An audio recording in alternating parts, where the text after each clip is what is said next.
Merci beaucoup.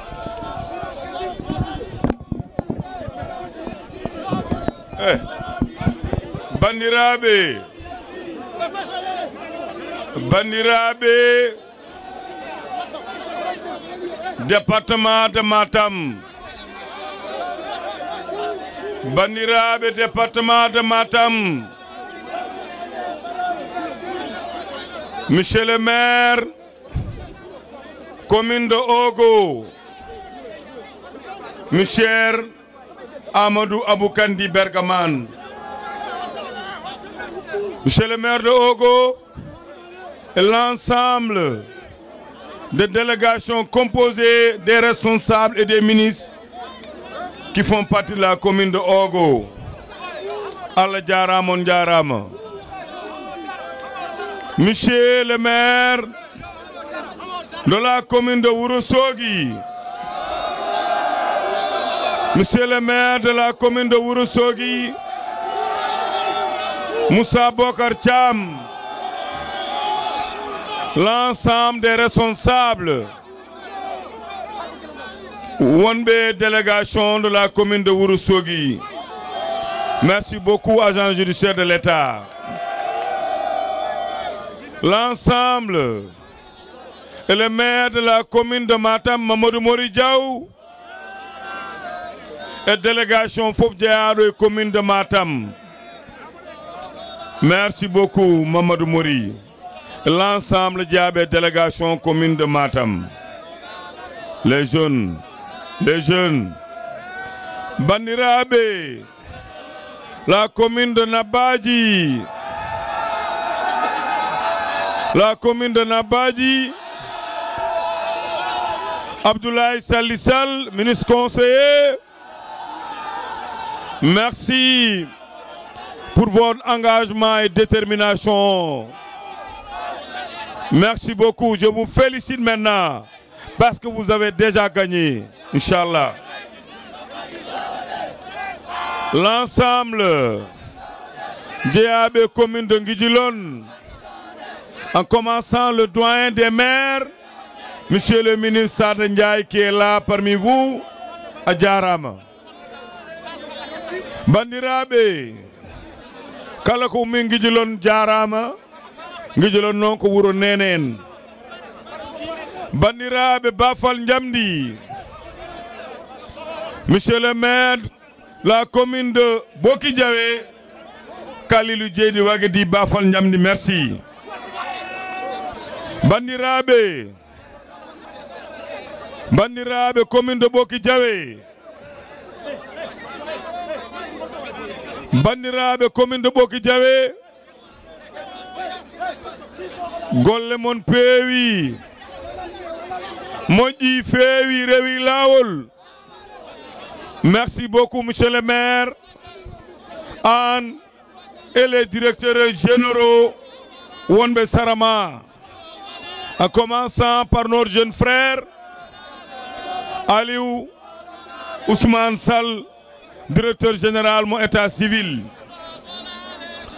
y compris encore le directeur général mon ARTP, Abdoul Doudouli qui est là parmi nous, merci beaucoup. Jarama eko woni jere walo Bokidjawe. Ngara commune de Dabio. Monsieur le maire Yaya Abdoul Kane e jere walo ma pop on calminama. Ngara Cilon ndagay wenu kole ole namaji di salnu Fouta. Monsieur le maire Sidi Kawori, Bernam Soussi, je vous félicite et Inch'Allah vous allez gagner. Et vous gagnerez le soir du 23 janvier. Commune de Oréfondé, Koko Parano Eneyehe,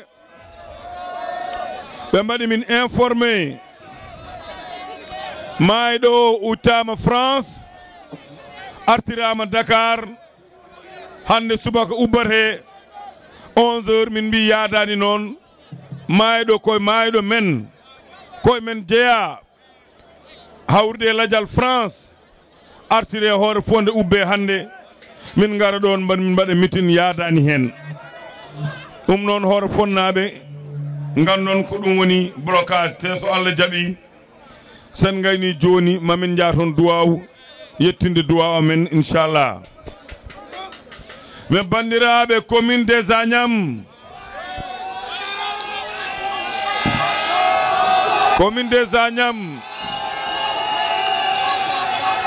en commençant commune des Agnam. C'est bon. Voilà. Commune des Agnam. En commençant par Toulel Tchallé. Balanabe, Yeroyabe, Merleles. Agnam Godo. Sintu Sire Mato. Siwol Sare Wuro Baydalay. Ngara ɗo Wuro Sire Malik bagay combe lomdi coday Agnam liduɓe Agnam goli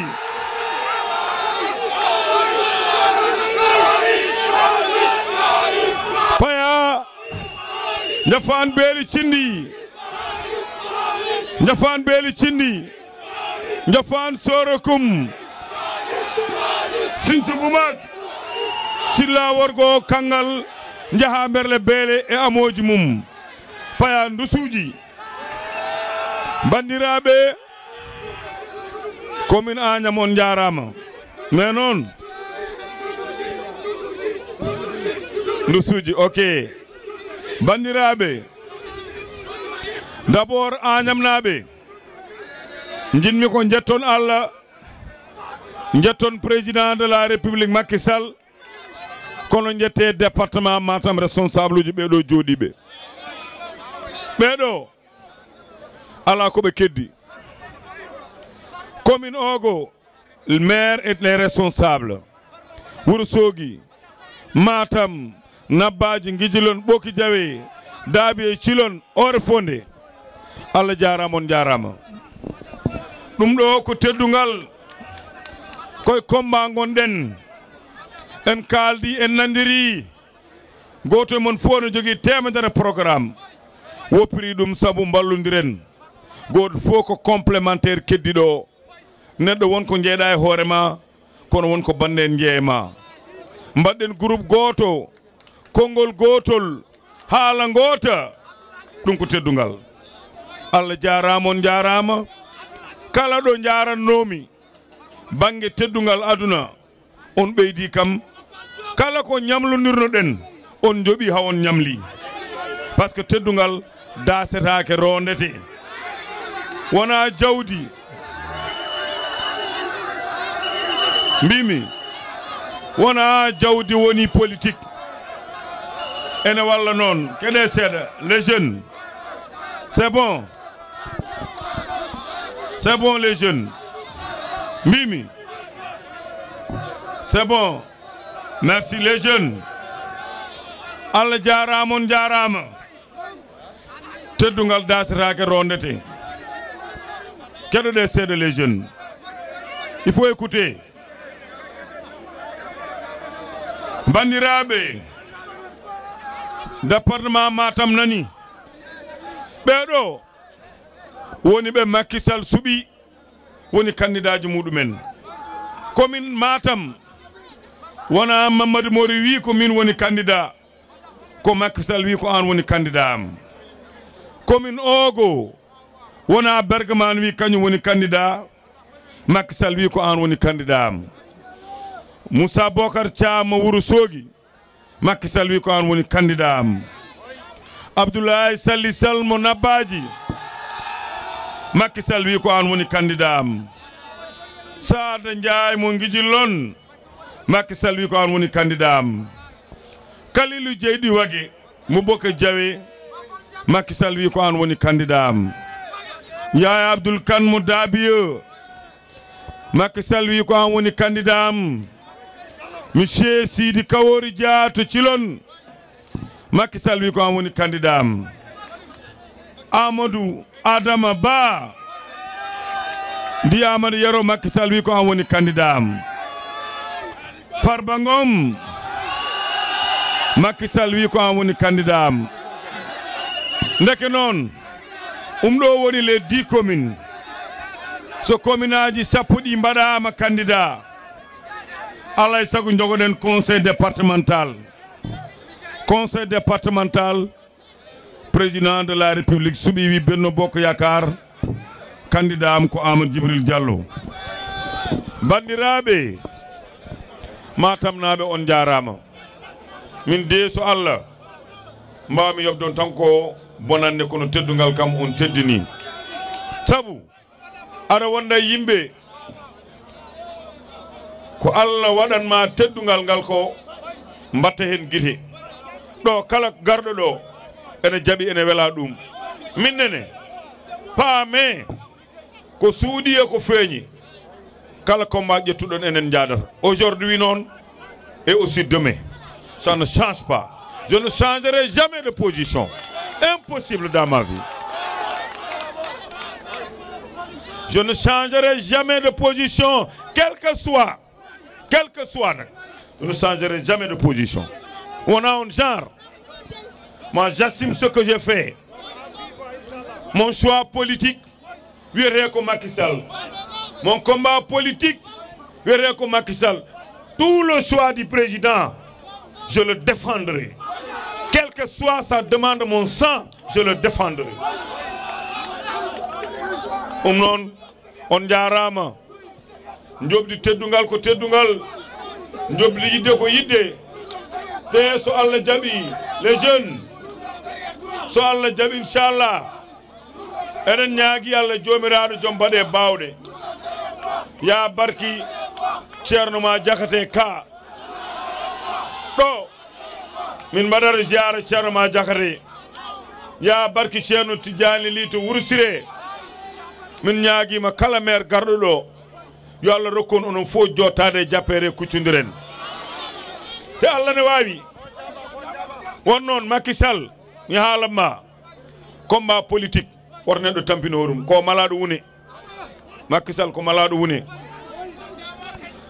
on kadi mi haala noon onon Matam naɓe oɗon jogui candidat ji jambar campagne fuɗɗima guila aset samedi dimanche lundi mardi mercredi hanki faade hande jeudi hay goto e département he heɓani taw kalis campagne mon fof fuɗɗima campagne pose mum campagne jawdi mum taw heɓani taw kalis parti c'est bon à savoir ngar non ce sont des gens très courageux kadi eɓe teddini on won noon ko min moyen o caggal rewi ko juuɗam ummade président kono kala maire garɗo toon heeɓi ko mum kamɓe ɓe mbi Farba moftu kalis o ha jehen Matam kala commune fawan min e juuɗe comité électoral ɗum ko teddungal ɗum noon ko teddungal ene wayno fof rewi lawol e nder ɗum kadi eɗen jogui ɓiɓɓe département o wiɓe ko choix Macky Sall weli ɗumen so candidat ji a wawi wiide ko choix Macky Sall welma mbiyaɗa liggo banggue ma funtinani hen on funti noon omo waɗi happu ko hollen ladial e délai ko c'est le 23 gonga e fanade ma ceertu Pulaar wima kala ko woni lahal ma juuɗe jiitu walla wona noon le résultat du 23 juin de Ogo, le résultat du 23 juin de Ourossogui, le résultat du 23 juin de Matam, 23 janvier de Matam, le résultat du 23 janvier mon Abadji, le résultat du 23 janvier mon Bokidjawe, le résultat du 23 janvier mon Guidjilon, le résultat du 23 janvier mon Dabio, le résultat du 23 janvier mon Chilon, le résultat du 23 janvier mon Orefonde et mon Agnam nous dira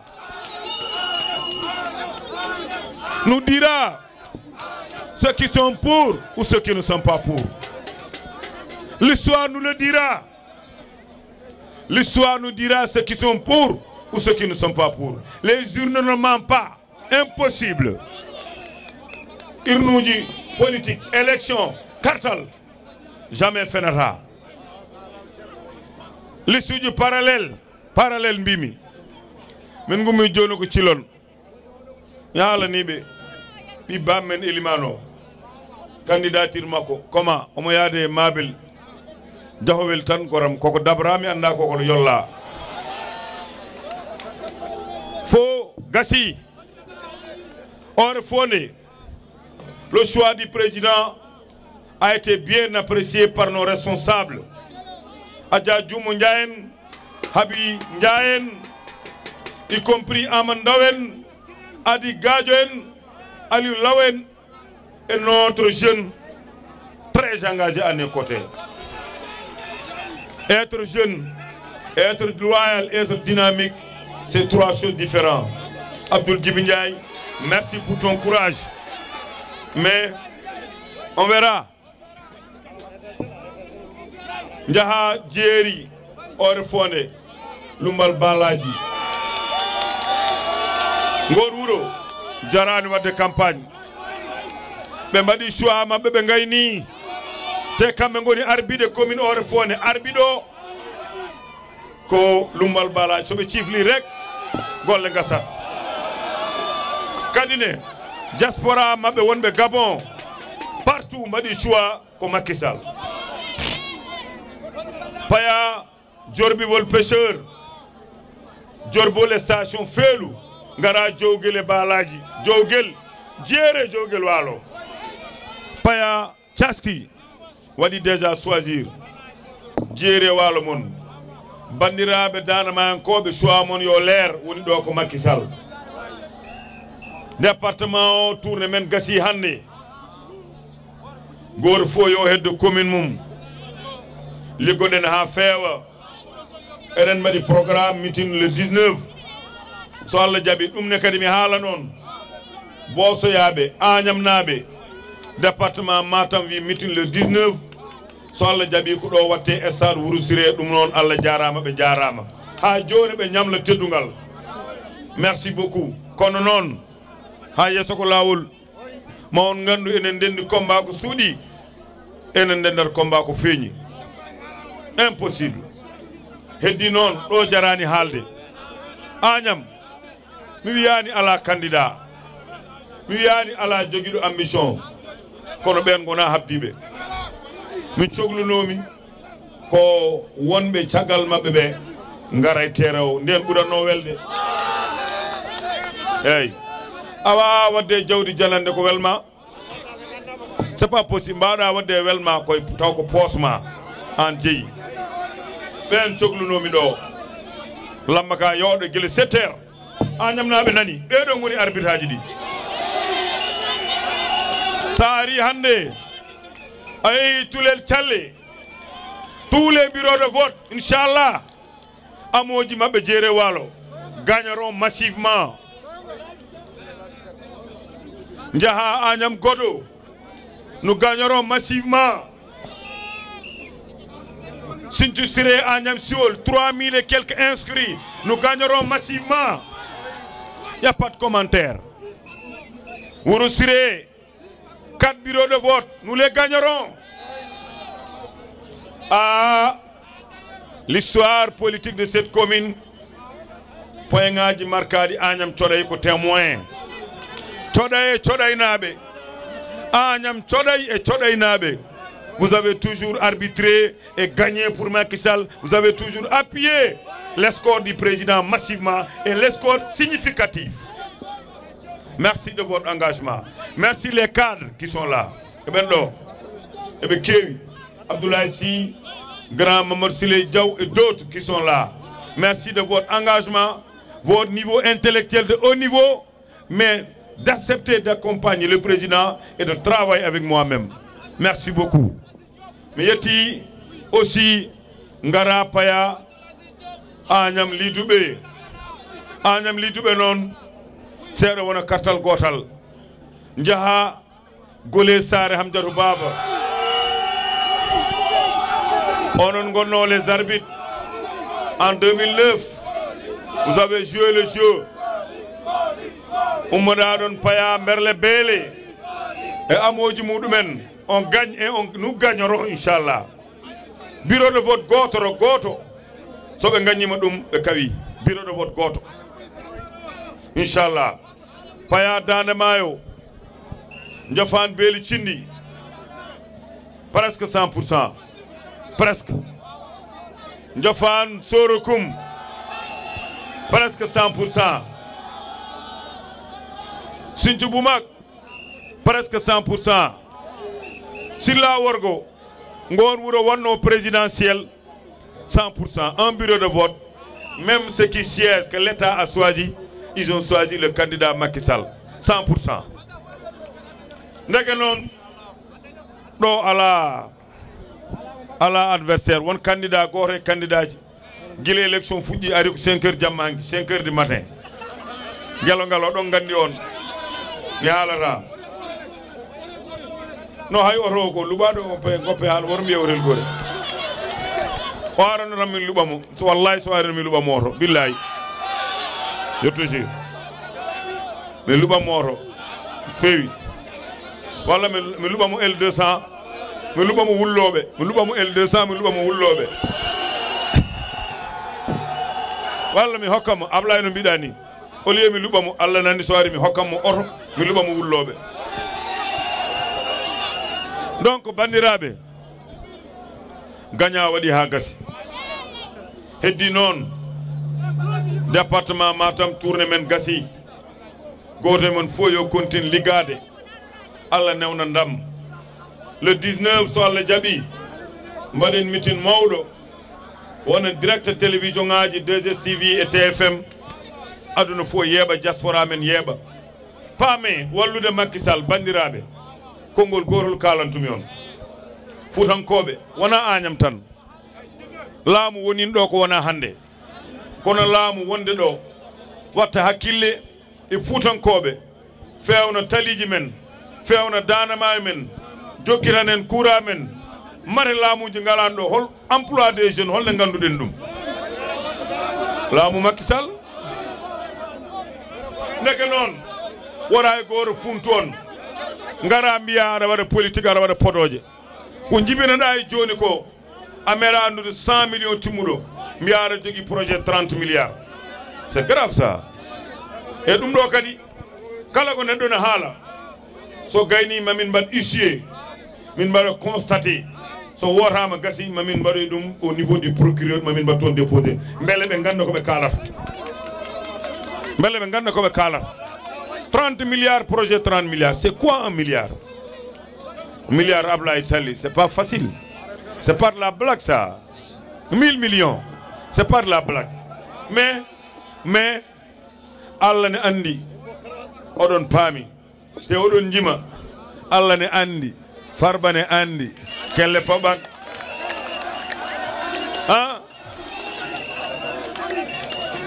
Allah ne andi Farba ne andi so Allah jaɓi kelle paɓat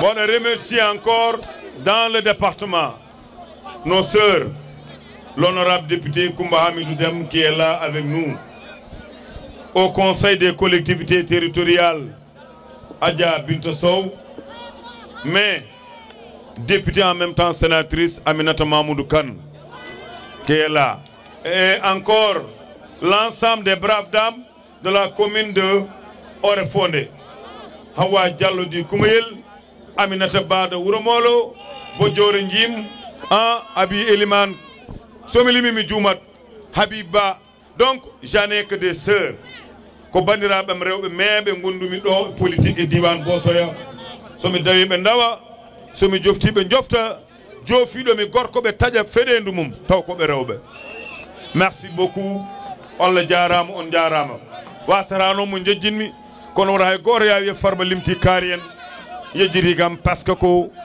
haala way noon mais les jeunes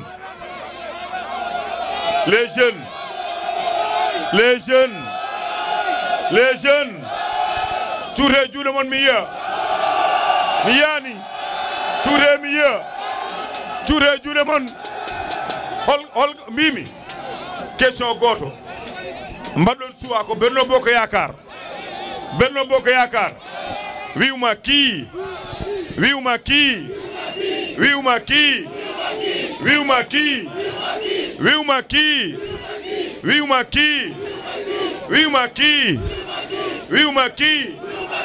ko Macky Sall woni Benno Macky Sall woni hoore puccu ɓe teddiniron aussi Agnam naɓe le maire de Wourossogui Moussa Bokar rokki département o million ngaji nogas Abdoul Doudou Ly directeur général mo ARTP o rokki département o million ngaji nogas mais Bafal Njamdi Kalilou Dieydi Wague o rokki département o million ngaji nogas ɗum ɗo appui maɓɓe e combat campagne électorale goto e maɓɓe fof ɗum jiiɗa e campagne muɗum personnel Farba Ngom waɗi 30 million ngaji capantati hokki département o reke noon Matam naɓe voyez comment nous sommes solidaires. Il y a des départements, s'il y a des cadres ou des intellectuels ou des gens qui ont des moyens mbaɗata ko campagne seul aduna ko complémentaire yimɓe mankudirat so won ko manque ma bande ɓeyde ma ko noon woni jaadigal noon woni nawdiral e inchallah ngal ɗo jaadigal yalla suranen seyɗade mone naata hakkude men moɓe ganduɗa nos adversaires ne belto kono noon mi haala noon ñande wota le 23 le 24 inchallah on a un grand rencontre mamin mbaɗɗum déterminé nous les maires inchallah ce 23 ɓenni le 24 rencontre e holton e holko wonata ordre du jour parler à l'opinion dans le département nous sommes les répondants politiques de Macky Sall mais on attend le 24 jarani heñade Allah jarama on jarama merci beaucoup yalla waɗanen campagne belɗo